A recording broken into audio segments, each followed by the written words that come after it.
अगर आप share market में इन्वेस्ट करते हैं या करने की किसी भी तरह से सोच रहे हैं तो ये वीडियो अंत तक देखें, ये आपके काम का हो सकता है। आपने बहुत बार टीवी पर ऐड देखा होगा, म्यूचुअल फंड सही है। म्यूचुअल फंड को लेके ऐड बहुत आते रहते हैं। या अपने आसपास के लोगों को शेयर मार्केट में इन्वेस्ट करते हुए, एसआईपी करते हुए ज़रूर सुना होगा। या आप किसी भी फाइनेंशियल इंस्टीट्यूशन में, बैंक्स वगैरह में जाते हैं तो वहाँ आपको लोग एडवाइस करते हैं कि एसआईपी करा लीजिए। तो आज हम आपको बताने जा रहे हैं कि शेयर मार्केट में इन्वेस्ट करने का क्या रहेगा सही तरीका।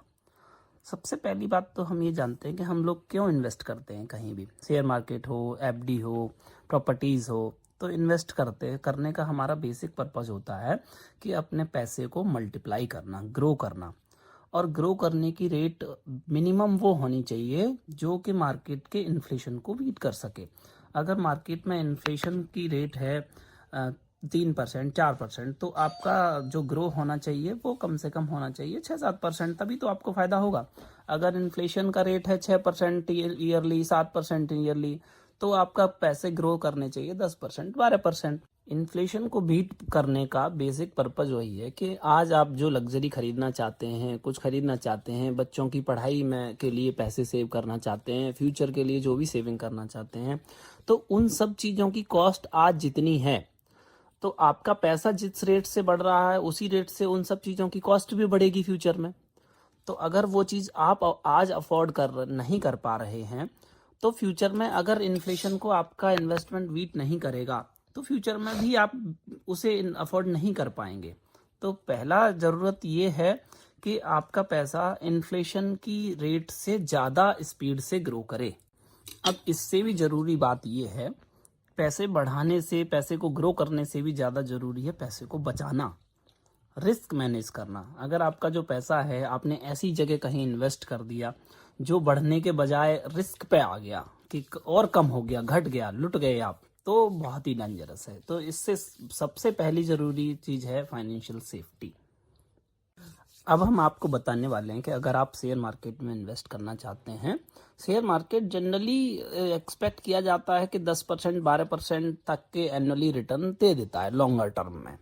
कभी कभी हो सकता है किसी साल में ज़्यादा रिटर्न भी दे दे, किसी साल में हो सकता है कि और कम रिटर्न दे, लेकिन एवरेज देखा जाए लॉन्गर टर्म में तो 10-12% एनुअल रिटर्न शेयर मार्केट से आ जाते हैं।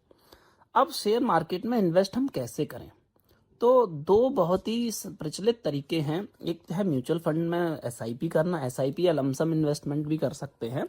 तो म्यूचुअल फंड में एक्सपोजर लेना या सेल्फ इन्वेस्टिंग, मतलब खुद के डीमेट अकाउंट से खुद अपना पोर्टफोलियो क्रिएट करना और खुद मैनेज करना।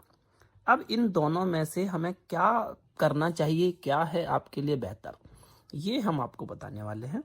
तो मेन जो अंतर, सबसे बड़ा अंतर ये है कि ये म्यूचुअल फंड में कोई दूसरा आपके बिहाफ पे आपका पोर्टफोलियो मैनेज करता है, और डीमैट अकाउंट में आप खुद सेल्फ इन्वेस्टिंग कर रहे हैं, उसमें आप अपना पोर्टफोलियो खुद मैनेज करते हैं।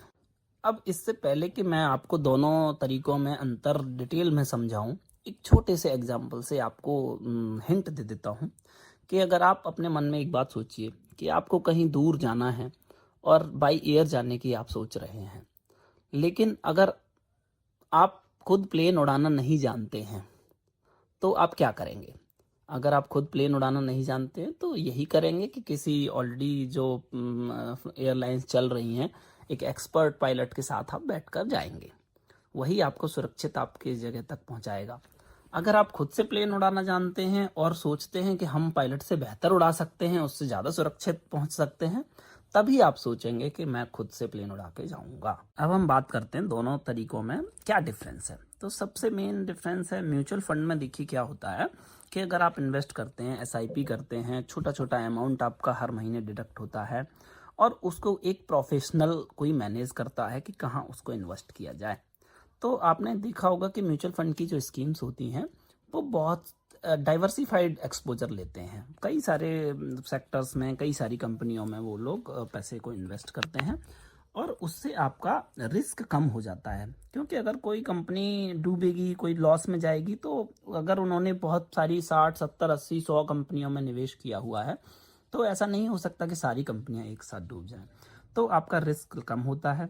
क्यों? क्योंकि उसको एक प्रोफेशनल मैनेज कर रहा है। और डाइवर्सिफिकेशन प्रोवाइड कर रहा है आपको। और सबसे ज़रूरी चीज़ कि आपका कोई उस आप इन्वेस्ट कीजिए, एसआईपी कीजिए और भूल जाइए अपने पैसे को। आपको समय की ज़रूरत नहीं है इसको करने के लिए। अब बात करें, मैनेजमेंट फ़ीस थोड़ी सी आपको देनी पड़ती है, जबकि आप खुद इन्वेस्ट करते हैं तो उसमें ट्रांजैक्शन चार्ज ही देने पड़ते हैं और आपको कोई फ़ीस पे नहीं करनी पड़ती है, लेकिन ये आपके लिए कन्वीनियंट भी है। हालांकि इसमें कुछ नुकसान तो नहीं कह सकते, लेकिन कॉन्स की बात करें तो ये है कि लिक्विडिटी थोड़ी सी कम होती है। आप इमीडिएट पैसे नहीं निकाल सकते। अगर निकालने हो म्यूचुअल फंड से, आपको विड्रॉल करना हो तो कर सकते हैं, लेकिन उसमें कुछ पेनल्टीज़ और एग्जिट लोड लगता है। और अब जहाँ तक रिटर्न्स की बात करें तो रिटर्न्स की गारंटी तो किसी भी चीज़ में नहीं दी जा सकती, लेकिन एक मॉडरेट रिटर्न अगर आप एक्सपेक्ट कर रहे हैं और बहुत हाई रिटर्न की आपको उम्मीद नहीं है तो म्यूचुअल फंड आपके लिए सच में सही है। सेल्फ इन्वेस्टिंग अगर आप इन स्टॉक्स में कर रहे हैं अपने डीमैट अकाउंट के थ्रू, तो उसके बारे में हम आपको बता रहे हैं कि एक तो उसमें ये होता है कि फुल कंट्रोल आपके पास है। आप जो स्टॉक चाहें खरीद सकते हैं, जो स्टॉक चाहें बेच सकते हैं, जब चाहें तब खरीद सकते हैं, जब चाहें तब बेच सकते हैं। हालांकि उसमें आपको कोई मैनेजमेंट फ़ीस पे नहीं करनी है, सिर्फ आपको जितने ट्रांजैक्शन करेंगे वही ट्रांजैक्शन फ़ीस पे करनी है। लेकिन इसमें सबसे बड़ा रिस्क क्या है, वोलेटिलिटी ज़्यादा होती है। अगर आप अपने पोर्टफोलियो को रोज़ सुबह उठ के देख रहे हैं, मार्केट आवर्स में बार बार देख रहे हैं, तो आप देखेंगे कि कोई स्टॉक्स बहुत ज़्यादा गिर रहा है, कोई बढ़ रहा है, तो आपका इमोशनल फैक्टर वहाँ आ जाता है। आपको आपके इमोशंस आपके डिसीजंस पर हावी हो सकते हैं। कई बार आपने कोई स्टॉक खरीद रखा है, वो 5% 10% गिर गया अचानक से किसी न्यूज़ के चलते, किसी घटना के चलते, तो आपके मन में एक ख्याल आएगा कि क्यों इस स्टॉक्स को क्यों न बेच दिया जाए। और अगर आपने उस इंस्टेंट डिसीजन लेते हुए उस स्टॉक को बेच दिया और फिर वो कुछ दिन बाद, 2 दिन 4 दिन 10 दिन बाद हो सकता है कि वही स्टॉक वापस ऊपर आ जाए, तो आपको बहुत दुख होता है। तो सेल्फ इन्वेस्टिंग में सबसे बड़ा फैक्टर है इमोशनल फैक्टर। उसको आपको ओवरकम करना पड़ेगा अगर आप सेल्फ इन्वेस्टिंग कर रहे हैं तो। दूसरी बात है टाइम एंड रिसर्च। आपको टाइम देना पड़ेगा और रिसर्च करनी पड़ेगी। अगर आप अच्छे से रिसर्च कर सकते हैं तो और समय दे सकते हैं अपने पोर्टफोलियो को मैनेज करने के लिए, कंपनी जो आप इन्वेस्ट कर रहे हैं उनसे रिलेटेड न्यूज़, उनके फाइनेंशियल रिजल्ट्स जो क्वार्टरली आते हैं वो, उनकी बैलेंस शीट, उनके अपडेट्स जितने भी हैं, उन सबको अगर आप प्रॉपरली ट्रैक कर सकते हैं तो सेल्फ इन्वेस्टिंग हो सकता है आपके लिए अच्छे रिटर्न्स जनरेट कर दे। तो इवन म्यूचुअल फंड के रिटर्न्स को बीट कर सकती है सेल्फ इन्वेस्टिंग, लेकिन उसमें आपको टाइम और रिसर्च देना पड़ेगा, आपके इमोशनल रिस्क पर कंट्रोल रखना पड़ेगा। तो अगर हम बात करें कि दोनों में से हमें क्या करना चाहिए, तो इस निष्कर्ष पर आने के लिए मैं यही कहूँगा आपसे, मेरी व्यक्तिगत राय यही है कि अगर आप बहुत एक्सपर्ट नहीं हैं मार्केट की चीज़ों के बारे में, फाइनेंशियल चीज़ों के बारे में, अगर आपके पास समय की कमी है, आप लगातार अपने पोर्टफोलियो को देखभाल नहीं कर सकते और आप उतना स्ट्रेस भी लेना नहीं चाहते और एक मॉडरेट रिटर्न ही उम्मीद करते हैं मार्केट से, तो म्यूचुअल फंड आपके लिए बेहतर है। और अगर आपको मार्केट की फाइनेंशियल चीज़ों की नॉलेज अच्छी खासी है और आपके पास समय भी है अपने पोर्टफोलियो को मैनेज करने के लिए और आपका रिस्क एपेटाइट भी अच्छा है, आप छोटा मोटा रिस्क भी उठा सकते हैं और अपने स्ट्रेस को भी मैनेज कर सकते हैं, तो आपके लिए सेल्फ इन्वेस्टिंग स्टॉक्स में बेहतर है। तो मेरा यही कहना होगा कि जो नए लोग हैं और नया स्टार्ट करना चाहते हैं वो म्यूचुअल फंड से ही स्टार्ट करें और सेल्फ इन्वेस्टिंग करने की अगर सोच रहे हैं तो धीरे धीरे स्टार्ट करें।